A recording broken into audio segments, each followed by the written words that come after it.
आप देख रहे हैं Bihar TV live news.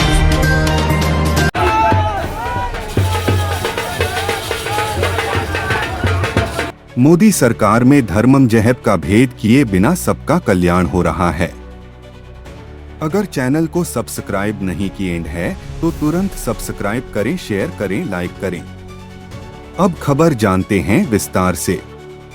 Bhojpur जिले में लोक जनशक्ति पार्टी रामविलास के राष्ट्रीय अध्यक्ष व केंद्रीय मंत्री चिराग पासवान ने तरारी में भाजपा प्रत्याशी विशाल प्रशांत के समर्थन में आयोजित चुनावी सभा के दौरान केंद्र सरकार की उपलब्धियां गिनाते हुए कहा कि हमारी सरकार में जात पात, धर्म मजहब का कोई भेदभाव किए बिना सबके कल्याण के लिए काम हो रहा है। प्रधानमंत्री गरीब कल्याण योजना के तहत 80 करोड़ लोगों को मुफ्त राशन दिया जा रहा है। करोड़ों परिवारों के लिए पक्के मकान की व्यवस्था की गई है। गरीब परिवारों के घरों में भी उज्ज्वला योजना के तहत रसोई गैस का कनेक्शन दिया गया है। किसानों को हर साल आर्थिक सहायता दी जा रही है। सबका कल्याण और सबका विकास हो, यह मोदी सरकार की सोच है। वहीं चिराग पासवान ने भाजपा प्रत्याशी को जिताने की अपील करते हुए कहा कि इनकी जीत से प्रधानमंत्री मोदी के साथ साथ मुख्यमंत्री नीतीश कुमार, उपेंद्र कुशवाहा, जीतन राम मांझी और मुझे भी मजबूती मिलेगी।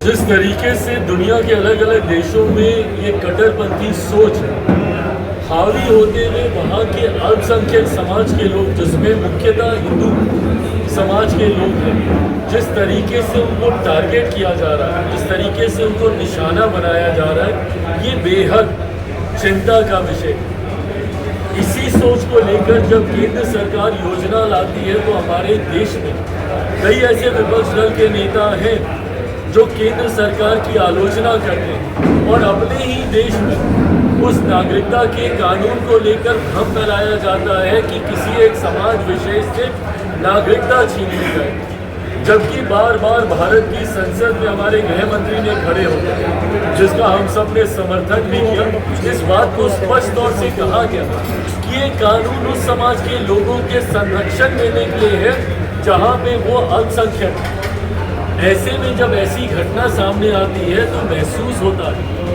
कि कितनी ज़रूरत है इस तरीके के कानूनों की, जो कम से कम उन लोगों का संरक्षण हमारे देश में हम लोग कर पाए और वो हमारे देश में घुसपैठिए बन के नहीं, बल्कि पूरे मान सम्मान के साथ वो आए। अलग अलग देशों में कनाडा भी उसका एक उदाहरण है, जहाँ पर इस तरीके के हमले हाल फिलहाल के दिनों में देखे गए।